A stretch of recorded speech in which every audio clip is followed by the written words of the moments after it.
Vantaa toissa maanantai-aamuna.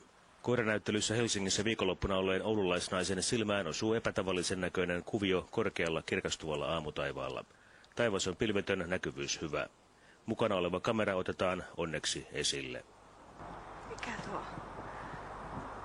Mikä tuo on, Jaana? Kato, mikä tuo on? Mitään ääntä ilmiöstä ei kuulu. Naiset kuvaavat kohdetta useita kymmeniä sekunteja, kunnes se katoaa horisontin taa. Helpoin ja ehkä sittenkin todennäköisin vaihtoehto on lentokone, onhan Helsinki-Vantaan kenttälähistöllä. Mutta olisiko sittenkin kyseessä korkealla ilmakehässä kitkan kuumentamana palava satelliitti tai kantoraketti, avaruusromu? Sen puolesta ainakin puhuu ilmiön pitkäkestoisuus. Toisaalta kuvio pysyy aika hyvin kasassa, irtoavia kappaleita ei näy. Myös värit pysyvät tasaisina.